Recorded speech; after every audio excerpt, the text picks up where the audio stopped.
Obviously, we're disappointed. We couldn't really get in a rhythm offensively. We'd like to play faster with more tempo. We were having to communicate so much up front. That was unfortunate. Maka did a great job communicating to the linemen that were out there, and Sincere did a great job running.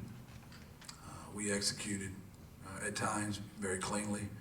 We just didn't execute enough, and you don't get as many possessions as you'd like to, but we were out there and we had some great drives and didn't score enough defensively. The fullback was just a killer at times, and then the quarterback and the big play action pass obviously got us late, and that we had just changed the momentum, and that was unfortunate. But I want to brag on our special teams wasn't as good as they have been. We've been dominant in that area, and we weren't today. Very proud of my kids. That's 3 incredible opponents they played 3 weeks in a row. 3 very physical teams. I felt it all week that we were running out of juice. We did everything in our power to try to keep them up, but I didn't do a good enough job. So that's why we went down. So I'll take questions. Jeff, what happened with Lowell? What can you tell us about his injury? It doesn't look good. It's a lower body injury that whenever they have to take him off the field in a cart, it's not good. So, and he was playing his tail off. Man, he's just such a warrior. Mama flew in to watch him play, and she's here with him. And, you know, it's tough, man. I'll be honest with you. I'm a human, and those are too. And you got to put your coach face on, but at some point you'd like to catch a break, and we can't catch one right now. How did you feel the offense was working with Lowell in there? Were you happy with the production you were getting out of him, or how did you evaluate it? Yeah, he was playing fine. They did a great job. They changed a bunch of coverages up. They knew we're shuffling quarterbacks, so they did a really good job defensively. We saw it all. 1, 3, 6, 0, 4, and they just kept changing it on him, and he did a good job deciphering through it.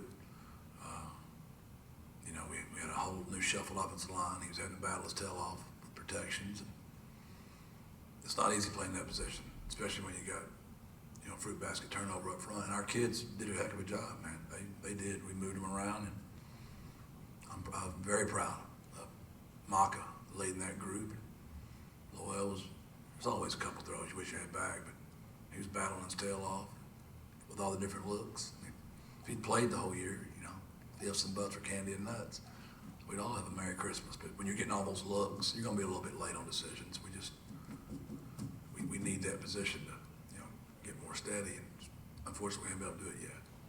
Was that the same thing with Frank coming in there? How did he handle the challenge of just being thrust in late in the game? Frank was fine. I mean, came out there and threw the slug over off the bat. That's tough. He had to do what Lowell's been having to do. That's tough to do. Obviously, he'll get all the reps next week, and he'll be ready to go. He'll play better because he'll get all the reps. How about the defense? How'd you evaluate the way the guys tried to slow down the triple option there? Obviously there's 2 plays you like to have back. Other than that, we battled our tails off. We stuck our head in the wrong gap on the short side, and fullback popped it, went long on us, and then the play action pass. Those 2 you'd like to have back. They competed their tails off. That's UAB has a great tailback and a great line. BYU has a great tailback and a great line. And Army's got a great fullback and a great scheme. And our D-line is, they've been battle tested for 3 straight weeks. And got another great team coming here Saturday.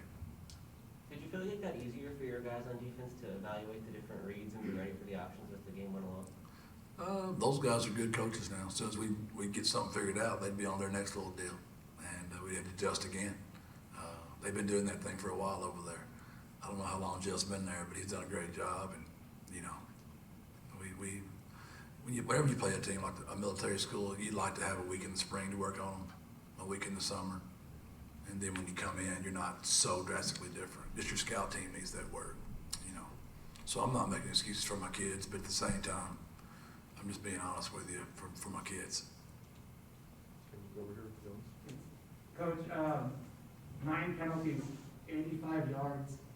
I know this has kind of been something that is taking you guys over the season, and we're working on, you say, week after week, cleaning up those small mistakes. What do you have to say about your penalties? I have to go back and look at each one of them. You know, a couple of them are legal procedure, and they're doing a nice job up front of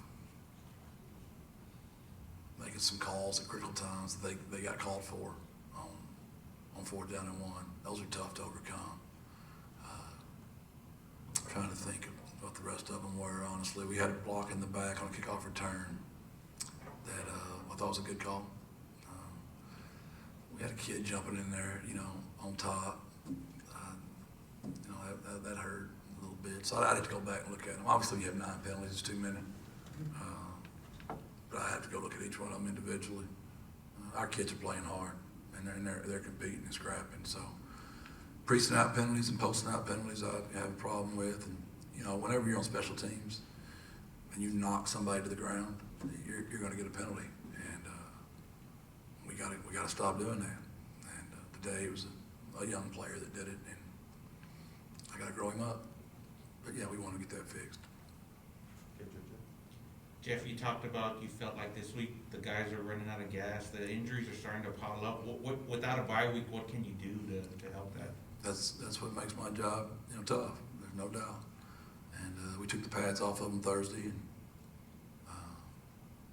you know, it's kind of the how do I say this correctly? A blessing that we've played all these games in a row. What a tremendous testimony to our kids that we keep playing. And we played 6 games now. That's probably the most in the country. And we played them 6 in a row. Now, I'm not sure of that. I'm sure you guys will fact check me. But there's good and bad with that, obviously. And I want to keep playing. We need to play. We're a young program just getting started, and we need to go play. And but I got to have a fine line there. Louisiana Tech will be a different kind of ball game.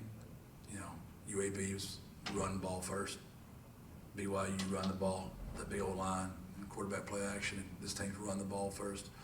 So schematically, it'll be more of a spread style. They do run the ball, don't get me wrong, but it's not a physical attacking style like we played 3 weeks in a row. I hope that helps some. Okay, great. Jeff, no Spencer Burford today. What can you tell us about the reason for his absence?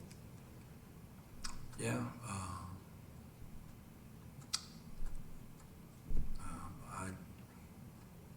it's upper body. I don't know how I'm supposed to answer that question, Greg. Honestly, I can't tell you. I guess what I'd tell you. He's out for a little while. He got an injury, so it is what it is. You mentioned earlier in the week a COVID test and potential contract tracing. How many guys were you without today because of that? There were some missing pieces, it seemed like. We had 8 out today. All right. Anything else for Coach? Thank you, Coach. Thank you. Sincerely.